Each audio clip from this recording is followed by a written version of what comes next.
설교를 우리에게 전하시는 시간입니다. 귀한 말씀 청종하실 때 하나님의 크신 은혜가 임할 것을 바랍니다. 나오실 때 사랑합니다 한번 이렇게 외쳐주시면 감사하겠습니다. 목사님 모시겠습니다.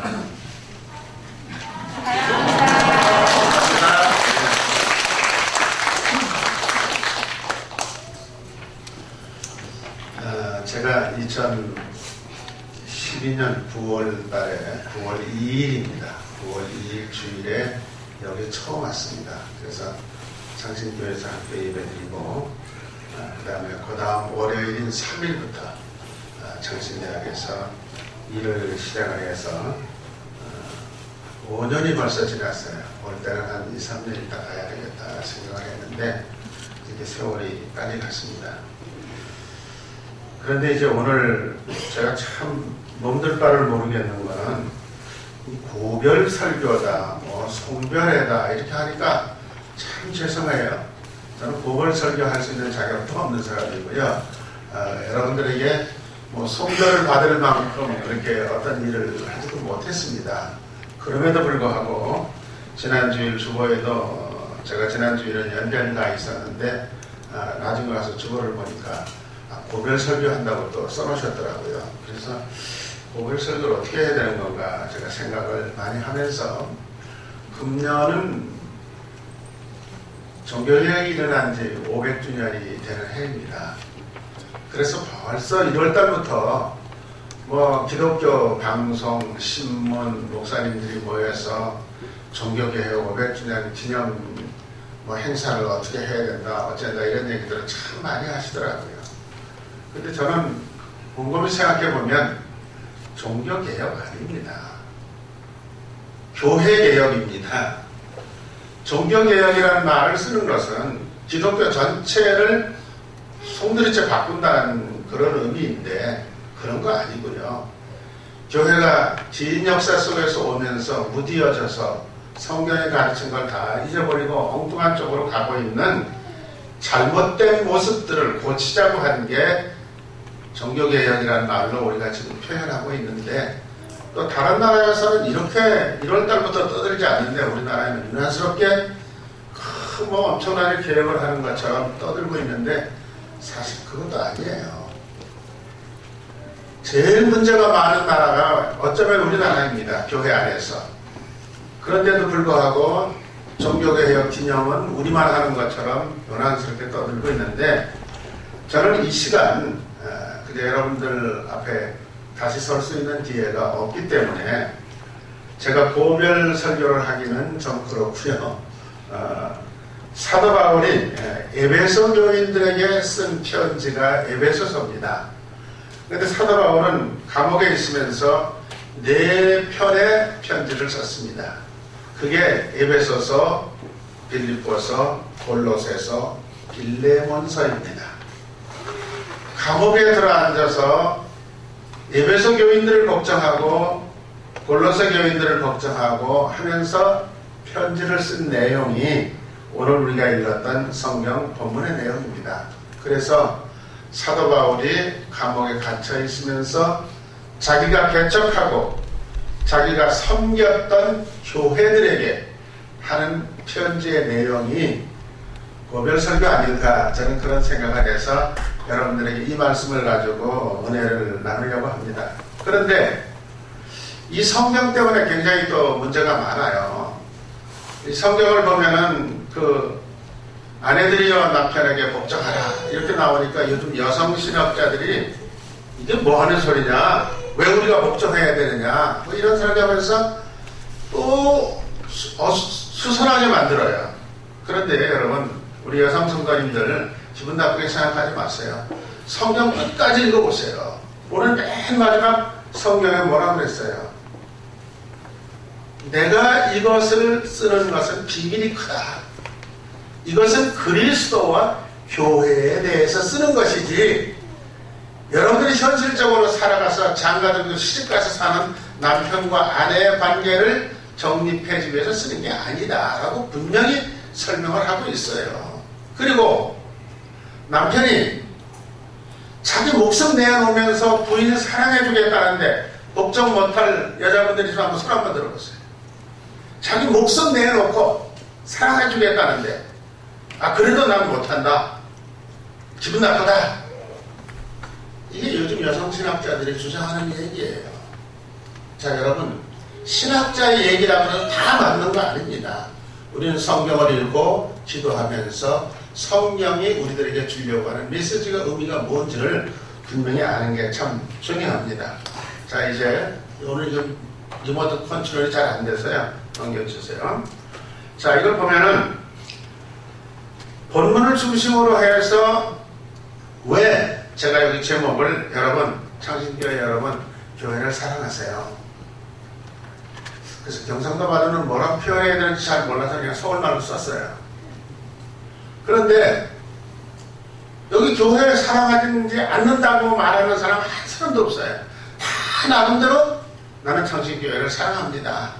나는 내가 섬기는 교회를 사랑합니다. 이렇게 말씀을 하고 있습니다. 그렇지만은 저는 이제 뭐 다시 또 오겠지만은 오늘 금년도는 이제 이것으로서 제가 여러분들에게 부탁을 드린다 그러면 여러분 다른 교회 생각하지 마시고요.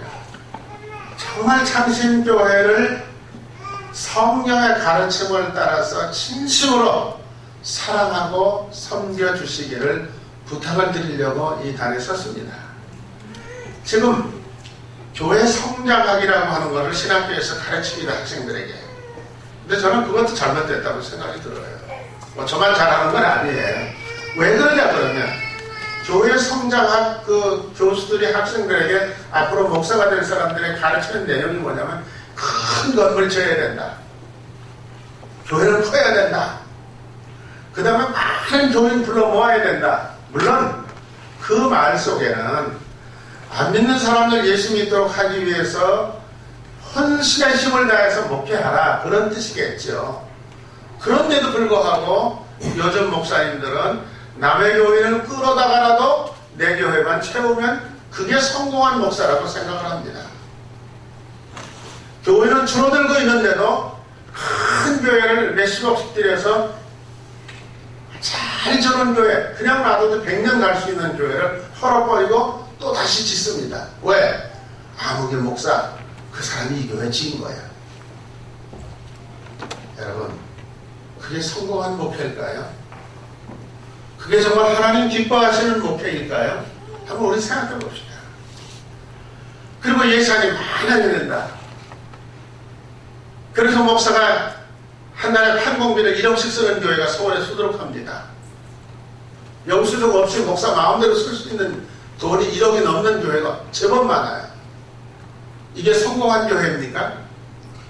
그런 잣대를 가지고 본다면 우리 창신교회는 성공한 교회 아니에요. 저는 30년 목회했지만은 한 번도 성공한 교회 해보질 못했어요. 저의 생각은 좀 다릅니다. 그런 수치, 조건 그런 것보다는 정말 예수님이 기뻐하는 교회가 어떤 교회일까? 그 다음에 예수님의 뜻에 합당하게 성장하고 있는 교회는 어떤 교회일까? 그런 생각이 참 많이 들어요. 저는 그런 데다 초점을 많이 맞췄습니다. 교인 많지 않아도 괜찮다. 그래서 저는 물론 한국에서 목회를 안 했기 때문에 잘 모르지만은 이민사회에서 목회하면서 제가 멜번 교회에 있을 때 출석교회는 한 600명 됐는데 그 다음에 멜번 교회에서 임기를 떠나고 시드니 제일교회를 갈 때 100명이 안 되는 교회로 갔어요. 아마 이런 목사님 없을 겁니다. 600명 모이던 교회에서 목회하다가 떠날 때는 1000명 목회하는 교회로 가려고 하는 게 일반적인 생각이죠. 그래야 내가 인정받고 성공한다고 생각하는 거죠. 근데 저는 그런 게 아니고 100명이 모이든 50명이 모이든 정말 주님 기뻐하시는 교회가 어떤 교회일까? 또 주님 뜻에 합당한 교회는 어떤 교회일까? 이런 생각 우리가 하면서 우리 창신교회는 이제 지난 주간에 20년 역사의 책자를 발행해서 여러분들에게 다 나누어 드렸습니다. 참 여러분들이 애써서 10년을 기울여서 아마 교회 역사책을 그렇게 세밀하게 쓰는 교회도 저는 처음 봤어요. 여러분들 그 책 그냥 갖다 꼽아두지 마시고 처음부터 한번 쭉 읽어보세요. 그래야 우리 창신교회가 어떤 교회인지를 알 수가 있습니다. 우리 창신교회에서는 학교 안에 있기 때문에 특별한 의미를 가진 교회입니다. 학원 선교, 우리 주일마다 기도하십니다. 학원 선교가 뭘까? 창신 중학교, 고등학교, 대학교에 들어와서 공부하는 학생들이 어떻게 졸업하고 세상에 나갔을 때 예수 믿는 아이들로 바뀔 수 있을까? 그것을 위해서 물론 교목 목사님들이 기도하고 교장 선생님, 총장님이 다 애를 쓰고 계시지만은 우리 교회가 이 울타리 안에 있기 때문에 그 아이들을 위해서 관심을 가지고 기도해주고 그리고 가능하면 손잡아주고 이렇게 해서 특별히 우리 창신대학교는 해외에서 유학 오는 학생들이 많이 있습니다. 이 아이들이 다는 아니지만은 교회에 나와요. 나왔다가 얘들은 말도 잘 못 알아듣고 누구하고 친절하게 얘기할 사람도 없고 그냥 왔다 갔다 하다 가는 경우가 많아요. 그런가 하면 여러분들이 하나하나 붙들고 좀 관심을 가지고 서투른 말이지만은 들어주고 식사할 때 옆에 가서 같이 앉아주고 이렇게 해서 4년 동안 공부하고 난 다음에 얘들이 정말 예수가 누구인지 예수 믿는 사람들은 어떻게 살아야 되는 건지를 알고 자기 나라에 간다면 일평생 선교사 한 사람 보내는 거하고 똑같아요. 그게 중요한 거예요. 그게 학원 선교예요. 그리고 당신 학교 다닐 때는 교회 잘 안 다니던 아이들이라도 세상에 나가서 살다 보면 어려운 일도 생기고 답답한 일도 생기고 돌부리에 넘어질 수도 있습니다. 그때 주님을 찾아 나섭니다. 그래서 결과적으로 보면 기독교 학교를 졸업한 학생들이 목사가 되는 숫자가 제일 많고 장로가 되는 숫자가 제일 많고 저도 30년 40년 전에 가르쳤던 학생들이 지금 잠시 여기 경남지방에 가보면요 교회마다 다 장로님들이 돼가지고 있어요. 학교 다닐 때는 농대 부리고 설교 시간에 딴짓하고 놀던 아이들인데도 지금 커서 다 아주 그럴듯한 장로님들이 돼서 교회를 섬기는 것을 볼 수가 있습니다. 그게 교회의 사명입니다. 다시 말하면 성경 중심의 신앙생활, 그 다음에 사랑과 봉사를 실천에 옮기는 그런 신앙생활, 그리고 지금 말씀드린 대로 특수한 선교를 기억하면서 신앙생활하는 것이 우리 창신교회가 가야 될 목적이고 길입니다. 그런데 그런 교회는 목사와 장로가 만들어가는 거 아니에요. 대부분의 한국 교회들은 우리 교회 장로님들 훌륭한 분들 많으니까 뻘뻘한 분들 많으니까 또 목사님 훌륭한 분이니까 잘해주실 거야 이렇게 생각하는 분들이 참 많습니다. 그러나 그렇지 않습니다. 여러분 다 같이 뜻을 모아서 한 마음이 돼서 일을 하려고 그러면 교회가 하나가 되어야 돼요.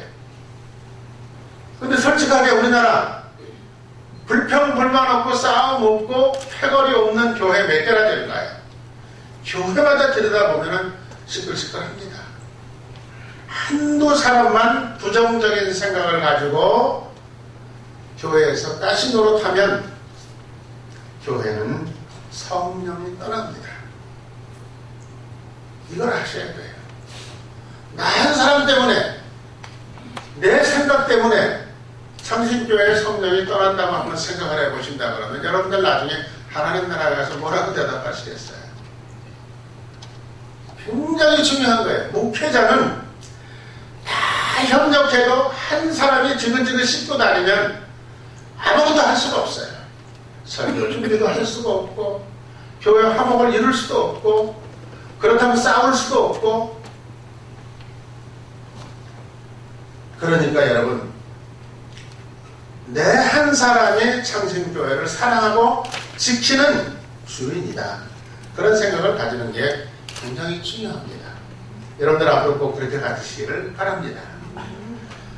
제가 이제 다른 얘기를 좀 하려고 그러는데요. 그 다음 넘겨주시고요. 내년 가을철이 되면은 우리나라도 그렇고 미국도 그렇고 영국도 그렇고 일본도 그렇고 학교들끼리 굉장히 중요한 친선 경기를 하는 나라가 다 있습니다.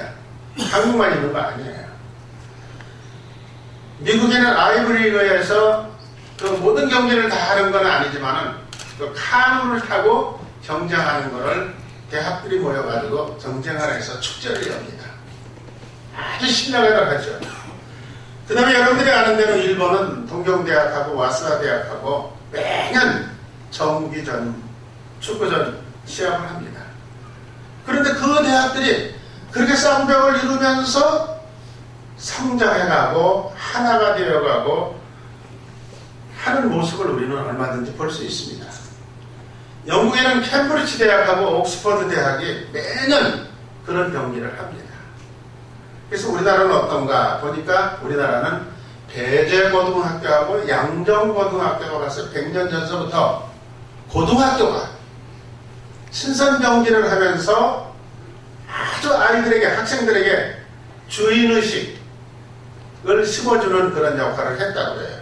그렇지만 여러분들 마침 이렇게 제가 말씀드리면 다 생각나겠죠. 한국은 언제든지 9월 셋째 주 금요일, 토요일 매년 연세대학하고 고려대학하고 5개의 경기를 놓고 경쟁을 벌입니다. 국가의 커다란 위기가 없는 한 항상 열렸습니다. 68년 됐다고 그래요. 그런데 두 대학이 열심히 경쟁을 하는데 참 재밌는 거는요. 지난해까지 똑같이 넘겼어요. 18승, 10무, 18패. 이게 무슨 말이에요? 양쪽 대학이 똑같다는 거예요. 그 승리라고 하는 게. 그러니까 이렇게 금년에는 연세대학이 주관을 해요. 연세대학이 주관할 때는 고연전, 또 내년에는 고려대학이 주관을 해요. 그러면 또 연고전, 상대방의 대학을 높여주는 거죠. 그 다음 한번 넘겨보세요. 재밌어요. 그 경기가 열리는 첫날 서울운동장에 가면은 물론 대학 졸업생들이나 재학생들이 갔죠. 고려대학에서는 빵을 매년 4만 개를 만든답니다. 그래서 봉투에다가 고대빵 이렇게 딱 써가지고 오는 거예요. 연세대학에서는 시중에도 나오죠. 연세우유. 그래가지고 4만 개를 만들어요.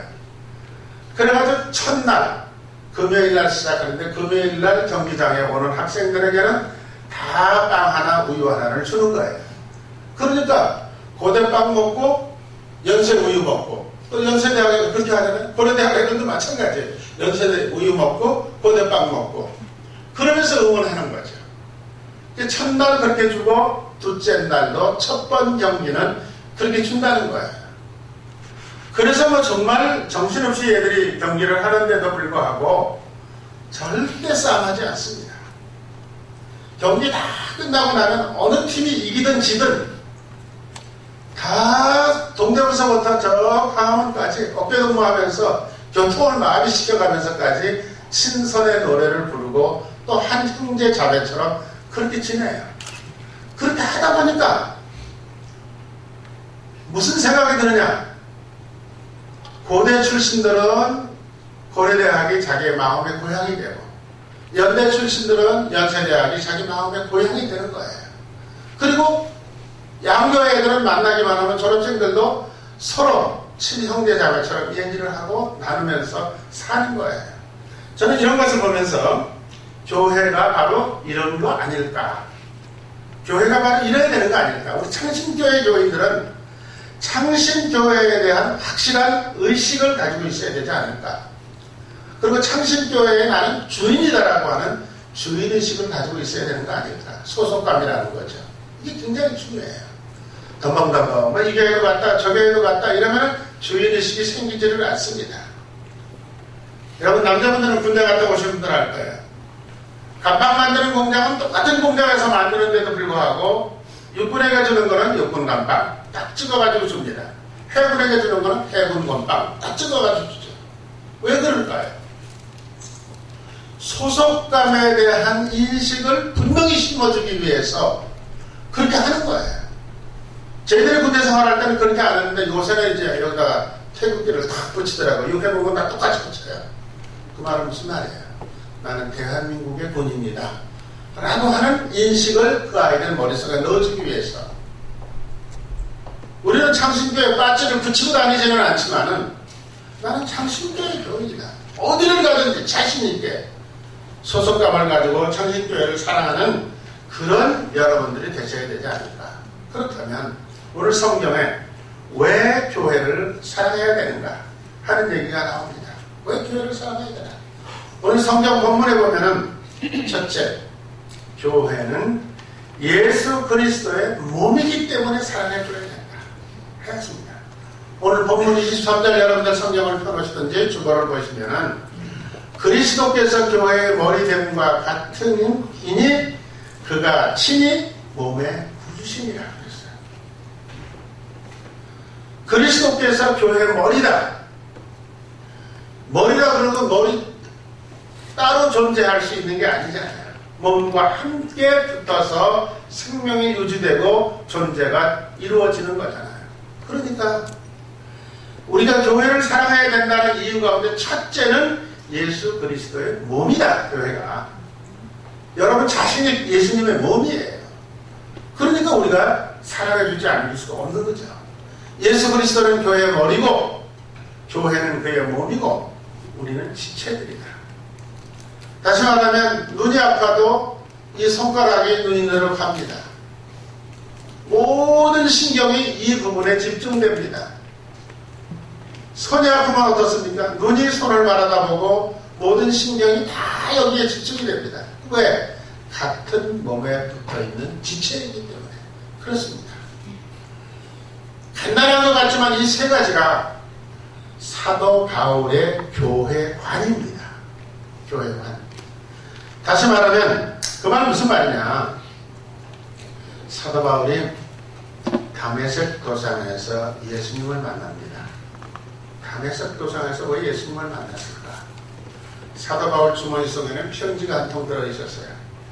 다메섹에서 살고 있는 요즘 새로 생긴 예수 부활을 믿는 사람들을 잡아다가 끌고 와서 감옥에다가 집어넣는 그 허락을 받은 편지를 주머니에다 넣고 지금 자기 부하들 몇 명을 데리고 신바람나게 다메섹을 향해서 가고 있는데 갑자기 예수님께서 길을 딱 막으시는 겁니다. 그리고 그 예수님의 모습이 얼마나 밝은 광채 같았는지 눈이 멀었다고 그랬어요. 그런데 그때 바울은 꼬꾸라치면서 누구십니까? 그렇게 물었어요. 그런데 예수님께서 뭐라고 대답했어요? 내가 왜 나를 핍박하니? 내가 왜 나를 핍박하냐? 그 음성을 딱 들었어요. 바울의 생각 속에서는 이스라엘 사람들이 조상 때부터 지금까지 믿어온 유태교라고 하는 구약 성경을 가지고 있는 유태교를 믿었어요. 그 유태교를 충성스럽게 믿는 방법은 유태교를 우습게 알고 유태교를 벗어나서 딴 것을 믿으려고 하는 사람은 다 잡아다가 죽여야 하나님으로부터 칭찬받는다고 생각을 하고 있었어요. 그런데 사울아, 내가 왜 나를 핍박하니? 예수님의 그 음성을 듣는 순간 깜짝 놀란 거예요. 성경에 그런 말은 없지만 난 예수님 핍박한 적 없습니다. 예수가 누군지도 모릅니다. 새로 생긴 이상한 종교가 있는데 그거를 따라가는 사람들을 못 믿게 하려고 했을 뿐인데 예수님이 누구십니까? 이때 사도 바울의 마음속에 큰 울림이 하나 왔어요. 아하, 교회를 핍박하는 것이 곧 예수를 핍박하는 것이로구나. 교회를 사랑하고 섬기는 것이 곧 예수를 사랑하고 섬기는 것이로구나. 이걸 발견했어요. 그리고 사도 바울은 그것을 기준으로 해서 지금 이 교회관이라고 하는 생각을 정리하기 시작을 한 거예요. 내가 지금까지 잘못 알고 있었던 것을 고쳐먹어야 되겠다. 그런 생각을 했어요. 자, 여러분, 구약성경 사무엘상 8장을 보면 이스라엘 장로님들이 모여서 쑥덕쑥덕합니다. 그리고 사무엘을 찾아갑니다. 사무엘 선생님, 당신은 나이가 많습니다. 상황 판단이 제대로 안 될 수도 있습니다. 그리고 당신의 아들들은 당신처럼 똑똑하고 신실하지 않습니다. 그래서 우리가 믿을 수가 없습니다. 그러니 앞으로 우리 이스라엘 백성들을 이끌고 지도하고 다스릴 똑똑한 왕을 한 사람 세워주십시오. 장로님들이 그렇게 건의를 해요.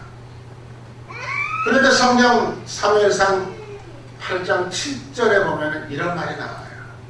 여호와께서 사무엘에게 이르시되 백성이 내게 한 말을 다 들으라. 이는 그들이 빨간 글씨를 써놓은 거예요. 같이 한번 있습니다. 너를 버림이 아니요 나를 버려 자기들의 왕이 되지 못하게 함이니라.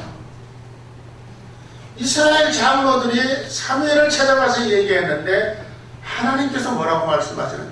백성들이 너를 버린 게 아니라 나를 버린 거다. 하나님이 그렇게 말씀하셔요. 그러니 이게 얼마나 중요한 얘기인가 하는 것을 우리가 생각할 수가 있습니다. 자, 우리가 보통 성경책 큰 거 들고 주일날이면 아주 깨끗한 걸 차려입고 교회 나오면서 예수님을 잘 믿는 척합니다. 예수님을 사랑한다고 합니다. 그러면서도 교회를 어지럽힙니다. 그러면서도 교회가 만들어놓은 모든 제도를 다 무시해버리고 자기 생각대로 교회를 이끌고 가려고 애쓰는 사람들이 있습니다. 교회는 목사님과 장로님들이 다 어떤 결정을 해서 발표하는 것은 목사가 하는 거 아니에요. 하나님께서 맡기신 그 사명을 가지고 의논해서 발표하는 것이기 때문에 교회는 권위가 있어야 돼요. 인정해야 돼요. 내가 장로가 되고 싶었는데 이번 선거에 말이야 어디서 떨어졌는지 모르는데 목사가 들어다니면서 또 무슨 소리를 했는가 보다. 이렇게 하고 오해를 하는 사람들이 생겨요. 떨어져서 안 됐으면 자기 자신을 되돌아봐야 돼요.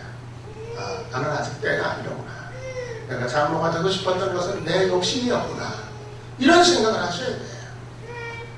그리고 교회의 어떤 방법도 제대로 섬기지 않고 불복종하는 사람들이 교회 안에 참 많아요.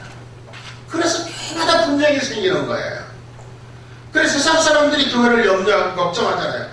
이거 저것들 뭐 예수 믿는다고 하면서 저들이 싸우고 있어.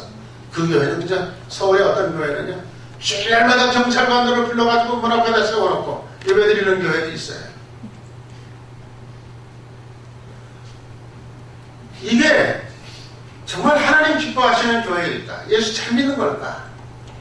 한마디로 말하면 예수님과 교회가 어떤 관계를 가지고 있느냐고 하는 정확한 인식 없이 그냥 교회 안에서 출세하고 잘되고 복받고 그 다음에 그냥 평신대로 평생 섬겨도 되는데 하나님 나라에 갈 때 너 목사했니? 장로했니? 전혀 관심 없어요.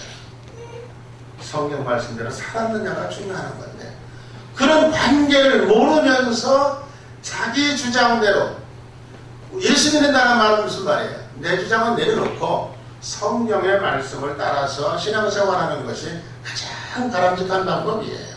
우리가 그렇게 신앙생활 해야 돼요. 자, 그렇다면 두 번째 한번 보시겠습니다. 주님께서 교회를 보양하신다고 했어요. 우리가 왜 교회를 사랑하냐? 이 교회 박정순 목사님이 교회를 보양하는 게 아니에요. 키우는 게 아니에요. 성경은 분명히 말하고 있습니다. 누구든지 언제나 자기 육체를 미워하지 않고 오직 양육하여 보호하기를 그리스도께서 교회를 보양함과 같이 한다. 아까 제가 말씀드렸죠. 내 몸에 어디에서 조금이라도 아프면 여러분들 가만히 계세요? 방법을 강구해서 고치고 편안하게 만들어 보려고 애쓰잖아요. 모든 지체가 함께. 마찬가지로 예수 그리스도께서 우리 창신교회에 나오시는 모든 교인들의 마음을 예수님 닮아가도록 만드시기 위해서 지금도 애쓰고 노력하고 계신다. 그게 보양입니다. 보양이라는 말은 보호하고 가르친다, 그런 뜻이에요. 그러니까 여러분들의 삶은 예수 그리스도께서, 예수님께서 나의 삶을 보호하셔요. 여러분들 어디로 가든지 여러분들은 창신교회 교인으로서 왔다 갔다 하시는 거예요.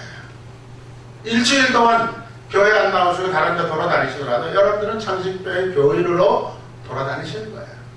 주님께서는 그 사실을 기억하면서 너는 내 거야 하고 보호하고 계시다는 사실이에요.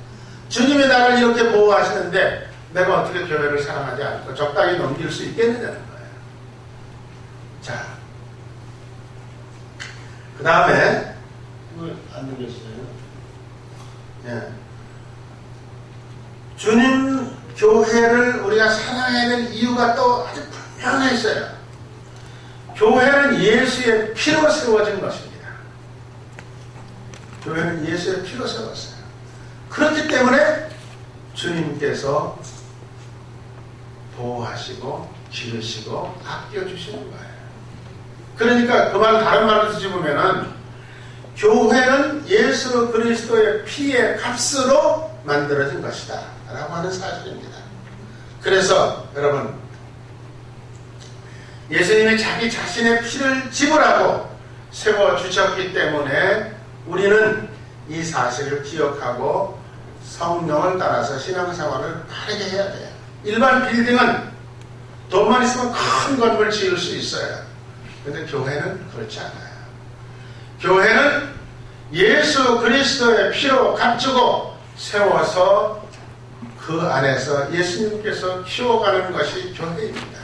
사람의 생각을 가지고 어느 정도 할 수는 있을지 몰라요. 그러나 분명한 것은 거기는 성령이 함께 하시지 않습니다. 그렇기 때문에 여러분, 교회를 사랑한다고 하는 분명한 이유가 있는 겁니다. 그다음에 세 번째 마지막으로는 교회는 주님과 사랑의 관계로 얽혀져 있는 거예요. 사랑의 관계로. 오늘 본문 31절에 33절에서 보면은 그 사랑의 관계를 남편과 아내의 관계로 설명하고 있어요. 사랑 없이 남편이 되고 사랑하지 않고 부인이 되어서 한 집을 서로서 산다고 생각을 해보세요. 그게 가능한 일인가? 마찬가지로 구약 성경에 보면은 하나님은 이스라엘의 남편이라고 설명하고 있습니다. 그리고 이스라엘 백성들은 하나님의 아내다. 이게 뭡니까? 사랑의 관계라고 하는 것을 설명하는 말 중에 그보다 더 좋은 비유가 없기 때문에 그렇게 합니다. 신약 성경에서는 뭐라고 해요? 예수님은 신랑으로, 그리고 교회를 신부로 비유하고 있습니다. 그리고 32절에서 뭐라고 얘기하면 이 비밀이 크다. 남자와 여자가 만나서 사랑을 가지고 함께 살아간다는 사실은 엄청난 숨겨진 비밀이라는 거죠. 그 비밀이 뭐냐? 우리가 설명하잖아요. 내가 그리스도와 교회에 대해서 말하는 것이다 하는 겁니다. 그러니까 여기 뭐 남녀관계를 비유로 들어서 설명은 하지만 그보다 더 끈끈한 사랑의 관계가 이 세상에는 없기 때문에 남편과 아내의 관계를 들은 것이지, 결국 여기 성경의 기록의 목적은 뭐냐 그러면은 그리스도와 교회에 대해서 설명하는 거다, 그런 뜻입니다. 그러게 여러분들은 오늘 이 세 가지 주제를 가지고 우리 교회가 어떻게 해서 세워진 교회인가, 또 우리가 이 교회를 왜 사랑해야 되는지를 분명히 알 수가 있습니다. 교회는 그리스도에게 복종하고 그리스도를 사랑해야 된다. 교회는 이 건물을 말하는 거 아니에요. 여러분들이 창신교회예요. 한 사람 한 사람이. 그러니까 나는 어떻게 해야 돼? 그리스도에게 복종하고 창신교회를 사랑해야 돼요. 그게 우리가 해야 될 일입니다. 신랑이신 그리스도는 신부인 교회를 위해서 목숨 바쳐 사랑을 쏟아 부어주시는 분입니다. 그렇기 때문에 우리는 교회를 사랑하지 않으면 안 된다고 하는 아주 분명한 메시지가 이 속에 포함이 되어 있습니다. 그래서 여러분, 우리 창신교회를 위해서 여러분들이 계속 애쓰고 노력하고 기도하시면서 정말 멋진 교회를 만들어 주시기를 부탁을 드립니다. 그래서 앞으로 목사님 목회하시는 동안에 여러 장로님들과 협력하고 권사님들과 협력하고 모든 교인들이 협력을 해서 몸과 마음으로 교회를 사랑하셔야 돼요. 또 살아가는 모든 일들이 교회 중심으로 살아야 돼요. 그래서 예를 들면 교회 창신교회를 생각하는 마음이 여러분들 마음속에 있어야 돼요. 그 말 무슨 말이냐? 우리 집에 예쁜 꽃을 이렇게 꼽았다 그러면 아 이거 우리 교회 갖다 놓으면 참 좋은데 그런 생각을 할 수 있어야 되는 거죠.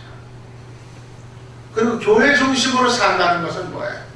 나의 삶 속의 모든 것을 교회 중심으로 살아야 되는데 어떤 사람은 교회를 자기 사업의 도구로 이용하려고 하는 사람들이 너무너무 많아요. 현실적으로. 그거 지적하려고 하면 한이 없어요. 그러나 여러분 교회를 통해서 돈 벌려고 생각하지 마십시오. 교회를 통해서 이익 본다고 생각하지 마십시오. 나는 내 교회를 사랑하고 내 교회를 위해서 내가 좀 손해봐야 되겠다 생각하고 사시는 게 정말 사랑하는 마음으로 살아가는 방법입니다. 그리고 무슨 일이 있든지 일주일 동안 교회를 떠나서 산다고 하더라도 항상 우리 교회 강대상 생각하고 우리 교회 강단 생각하고 우리 교회 목사님 생각하고 장로님들 생각하고 해외여행을 간다고 하더라도 교인 그때 내가 여행 떠날 때 어느 권사님이 많이 편찮으셨는데 지금은 어떨까?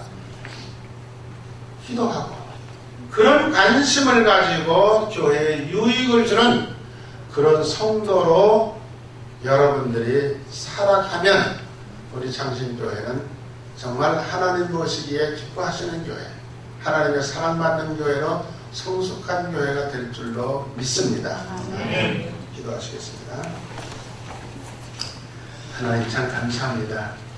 20년 전에 여기 교회를 짓고 창신 가족들이 한자리에 모여서 예배를 드리기 시작해서 여기까지 왔습니다. 이제 우리는 20년이 되었으니까 이 교회가 왜 존재해야 되는지, 이 교회가 어떻게 해서 세워진 것인지를 내 생각으로 역사를 통해서가 아니라 성경 말씀을 통해서 분명히 깨닫게 하여 주시옵소서. 그래서 이 교회는 주님의 피의 값으로 주고 세운 교회입니다. 이 교회는 분명히 학원 선교의 목적을 가지고 여기 존재하는 교회입니다. 그러므로 우리가 이 교회를 마음과 뜻과 정성을 다해서 사랑하고 이 교회를 위해서 내가 조금 희생하고 손해보더라도 내 마음속에 기쁨과 감사가 넘치게 하여 주시옵소서. 그래서 우리 창신교회를 출석하는 모든 교인들은 행복하고 매일매일 감사한 삶을 살아 주님께 영광 돌리는 복된 교회로 자리 잡게 하여 주시옵소서. 우리를 사랑하시는 예수 그리스도의 이름으로 감사기도 드리옵나이다.